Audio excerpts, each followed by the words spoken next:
20,000 rupees budget price లో 7,200 mAh battery plus 1 million AnTuTu score ఇస్తున్న mobile వస్తుంది అంటే మీరు నమ్మగలరా? ఈ మొబైల్ నిజంగానే సిగ్మెంట్ ఫాస్టెస్ట్ మొబైల్ అంటున్నారు, కానీ ఈ మొబైల్లో ఒక చిన్న క్యాచ్ ఉంది. అదేంటో తెలుసా? Hi guys, this is Priyanka, your watching Priyanka techniques. ఈ రోజు ఈ వీడియోలో మనం మాట్లాడుకోబోయేది వివో T5X గురించి. వివో బ్రాండ్ ఏం చెప్తుందంటే 20,000 లోపు సెగ్మెంట్ లో ఫాస్టెస్ట్ మొబైల్ ఇదే అని. దీనికి రీజన్ ఏంటంటే పవర్ఫుల్ ప్రాసెసర్ ఉంటుంది, బిగ్గర్ బ్యాటరీ ఉంటుంది, మెయిన్ గా యూత్ కి నచ్చే కెమెరా సెటప్ తో అయితే ఈ మొబైల్ తీసుకొస్తున్నారు. అయితే నిజంగానే ఈ మొబైల్ పడతా లేదంటే మార్కెటింగ్ స్ట్రాటజీయా? ఈ వీడియోలో ఈ మొబైల్ కి సంబంధించిన కంప్లీట్ డీటెయిల్స్ అయితే తెలుసుకుందాం. ఈ వీడియో చేసినప్పుడు నాకు ఈ కమెంట్ అయితే వచ్చింది. ఈ బ్రదర్ నన్ను అయితే అప్రిషియేట్ చేశారు, దానికి thank you so much brother. ఈ కమెంట్ లో సెకండ్ లైన్ చూడండి, ఫ్యాక్ట్ చెప్పండి అని చెప్పారు. నేను ప్రతి వీడియోలోనూ ఫ్యాక్టే చెప్తాను, అందుకోసమే ఇన్ని వీడియోస్ చేసినా కూడా ఇంకా 20K సబ్స్క్రైబర్స్ కూడా దాటలేకపోతున్నాం. ఇంకొక మాట కూడా అన్నారు, ప్రమోషన్స్ వల్ల మిడిల్ క్లాస్ పీపుల్స్ ని మోసం చేయకండి అని చెప్పేసి. ఆయన పెద్ద పెద్ద యూట్యూబర్లను చూసి మీరు కూడా ఫ్యూచర్ లో అలా ప్రమోషన్స్ చేసి మోసం చేయకండి అని చెప్పారు. మీరు మన ఛానల్లో ప్రతి ఒక్క కమెంట్ చూడండి, ఎవరైనా సమ్ బడ్జెట్ లో ఒక మొబైల్ కావాలి అంటే వాళ్ళకి తప్పకుండా value for money mobile suggest చేస్తున్నాను. నేను ఒక ఉమెన్ అయినప్పటికీ కూడా ఈ సింపతి కార్డులు ఏమీ వాడకుండా ఉన్న విషయాన్ని ఉన్నట్టుగా జెన్యున్ గా చెప్పడం మాత్రమే ఒకటే వచ్చండి. మీరు ఫ్యాక్ట్ చెప్పమన్నారు కదా, ప్రతి వీడియోలో నాదే చెప్తానండి. ఈ వీడియోలో ఫ్యాక్ట్ విషయానికి వస్తే వివో T5X అన్నా, ఐకో Z11X అంటారా, Z11X అంటారా, ఏదో ఒకటి అదొకటి, అండ్ వివో Y51 Pro, ఈ మూడు మొబైల్స్ కూడా ఒకటే అండి.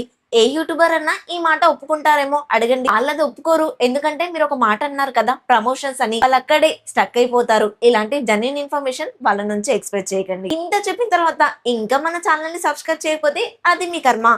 ఇంత చెప్పిన తర్వాత ఇంకా 5 పాయింట్స్ ఇవ్వకపోతే అది నా కర్మ అనుకుంటా. జస్ట్ జోక్ చేశానండి. ఈ జోక్ కనుక మీకు నచ్చినట్లయితే లైక్ చేయండి. ఇక మొబైల్ విషయానికి వస్తే ఫస్ట్ డిజైన్ బిల్డ్ క్వాలిటీతో స్టార్ట్ చేసేద్దాం. ఫ్రంట్ వచ్చేసి కంప్లీట్ గా ఫ్లాట్ డిస్ప్లే అయితే ఇస్తున్నారు. వీళ్ళ సొంత స్కాట్ గ్లాస్ ప్రొటెక్షన్ వాడుతున్నారు. చుట్టూ ఫ్రేమ్ బ్యాక్ సైడ్ ప్లాస్టిక్ ఉంటుంది. సైడ్ ఫింగర్ ప్రింట్ సెన్సార్ తో వస్తుంది. ఎందుకనే విషయాన్ని డిస్ప్లే డిపార్ట్మెంట్ లో అయితే చెప్తారు. ఈ మొబైల్ యొక్క బెజల్స్ కూడా కాస్త పెద్దగా ఉంటాయి. బ్యాక్ సైడ్ కెమెరా సెటప్ అయితే ఈసారి కాస్త చేంజ్ చేశారు. IP6869+ water rating, మిల్టీగేట్ 18H certification కూడా ఉంటుంది. లాస్ట్ టైం ఏమో జస్ట్ IP64 వాటర్ రేటింగ్ మాత్రమే ఇచ్చారు.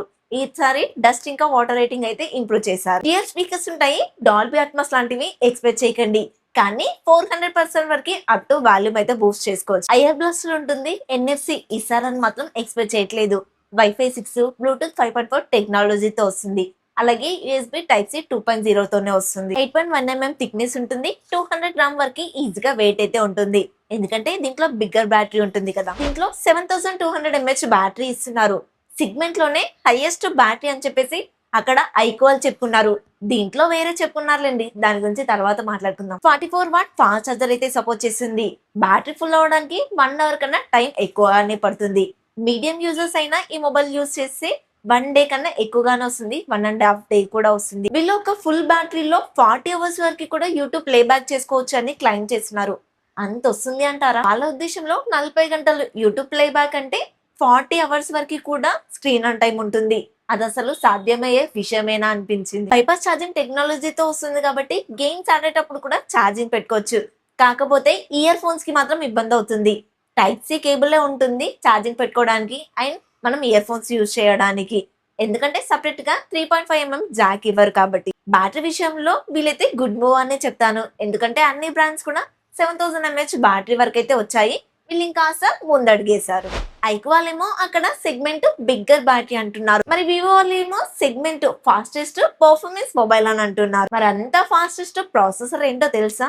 వీళ్ళు కూడా ఐకో వాళ్ళ లాగానే Dimensity 7400 టర్బో అనే ప్రాసెసరే వాడారు. 1 మిలియన్ యాంటీటో స్కోర్ చేసిందని హైలైట్ చేసుకుంటున్నారు. అలాగే గీక్ బేస్ స్కోర్ కూడా బయటకు వచ్చేసింది. సింగిల్ కోర్ లో వచ్చేసి 1000 కన్నా ఎక్కువ స్కోర్ చేయగలిగితే, మల్టీ కోర్ లో వచ్చేసి 2700 కన్నా ఎక్కువ స్కోర్ చేయగలిగింది. ఈ స్కోర్ BGMI లాంటి గేమ్ కి అయితే అస్సలు సూటబుల్ కాదు, ఎందుకంటే BGMI గేమ్ 20 GB కన్నా ఎక్కువగానే ఉంటుంది. మొత్తం డౌన్లోడ్ చేసుకుంటే ఈ ప్రాసెసర్ దానంతా హ్యాండిల్ చేస్తుందని నేను అనుకోవట్లేదు, బట్ ఫ్రీ ఫైర్ లాంటి గేమ్స్ అయితే బాగానే హ్యాండిల్ చేయగలుగుతుంది. LPDDR4X RAM technology, UFS 3.1 memory టెక్నాలజీతో వస్తుంది. వీలైతే ఈ మెమరీ టెక్నాలజీని బాగా హైలైట్ చేస్తున్నారు. ఈ LPDDR4X RAM టెక్నాలజీ మాత్రం హైడ్ చేస్తున్నారు. 8 GB RAM 256 GB storage higher variant గా ఉంటుంది.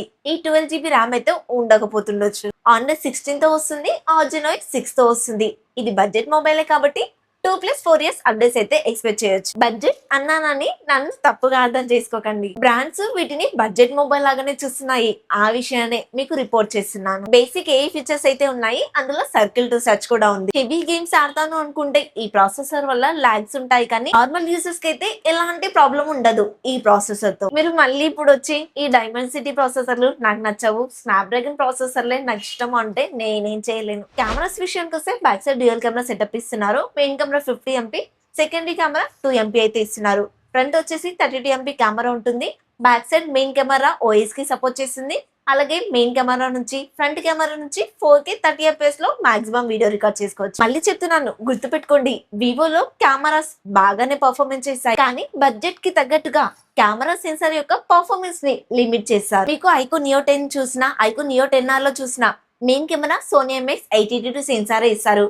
కానీ ఐక్యూన్ నియో 10 లోనే మంచి కెమెరా పర్ఫార్మెన్స్ ఉంటుంది. ఎందుకంటే ఐక్యూన్ నియో 10R కి ఐక్యూన్ నియో 10 కి దగ్గర 10,000 రూపాయల గ్యాప్ ఉంటుంది. మరి 10,000 రూపీస్ ఎక్కువగా ఉన్నప్పుడు కెమెరాస్ కూడా బెటర్ గానే ఉంటాయి. ఇక ఈ మొబైల్ కి సంబంధించిన కెమెరా పర్ఫార్మెన్స్ విషయానికి వస్తే 20,000 రూపీస్ బడ్జెట్ లో చూసుకోండి.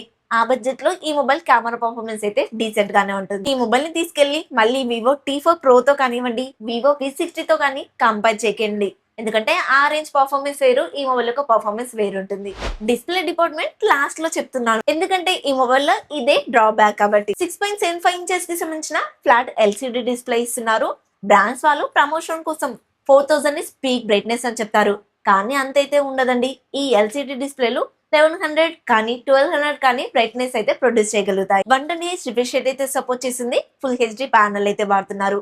OTT కంటెంట్ అంతా ఫుల్ HD లో చూసుకోవచ్చు. ఇది LCD డిస్ప్లే కాబట్టి సైడ్ ఫింగర్ ప్రింట్ సెన్సార్ తోనే వస్తుంది. In display finger print censor ఇవ్వడానికి కుదరదు.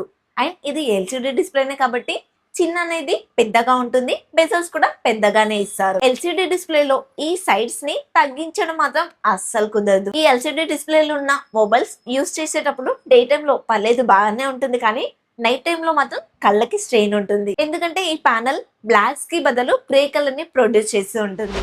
ప్రైస్ విషయానికి వస్తే సింపుల్ గా చెప్పేశానండి.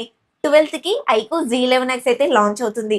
దానికన్నా ఒక 500 ఎక్కువ వేసుకోండి అంతే, అదే ఈ మొబైల్ ప్రైస్. ఇక్కడ వివో అనే ఈ బ్రాండ్ కోసం మాత్రమే 500 ఎక్కువ పెట్టాలి, అది మీ ఇష్టం. ఇంకా వివో T4X వచ్చేసి 13,000కేమో లాంచ్ అయింది. ఈసారి మొబైల్ ప్రైజెస్ అన్ని ఇంక్రీజ్ అయిపోయాయి కదా, సో అలా చూసుకుంటే ఒక 4000 ఎక్కువ యాడ్ చేసుకోండి, అదే ఈ మొబైల్ యొక్క ప్రైస్ అయిపోతుంది. ఓవరాల్ గా ఈ మొబైల్ చూసుకున్నట్లయితే 7200 బిగ్గర్ బ్యాటరీ ఇస్తున్నారు. మంచి ప్రాసెసర్ ఉంటుంది. అండ్ కెమెరాస్ కూడా లాస్ట్ టైం తో కంపేర్ చేస్తే ఇంప్రూవ్ చేశారు. డిస్ప్లే మాత్రం అలాగే ఉంచారండి. డిజైన్ కూడా కాస్త మారింది. ఇంతకీ ఈ వైట్ అండ్ గ్రీన్ కలర్ లో మీకు ఏ కలర్ నచ్చిందో కామెంట్ లో చెప్పండి. ఈ మొబైల్ మీకు ఎలా అనిపించింది? 120K బడ్జెట్ లో బెస్ట్ బ్యాటరీ మొబైల్ అవుతుందా? ఇది వాళ్ళ మన వీడియో ఫ్రెండ్స్. ఈ వీడియో మీకు నచ్చిందని అనుకుంటున్నాను. నచ్చితే ఒక లైక్ చేయండి. అండ్ కొత్త వాళ్ళు మన ఛానల్లోకి వచ్చిన ఇప్పటివరకు చూస్తూ ఇంకా సబ్స్క్రైబ్ చేయకుండా ప్లీజ్ సబ్స్క్రైబ్ చేసి సపోర్ట్ చేయండి. హై పాయింట్స్ ఉంటాయి, ఇవ్వడం అస్సలు మర్చిపోవద్దు.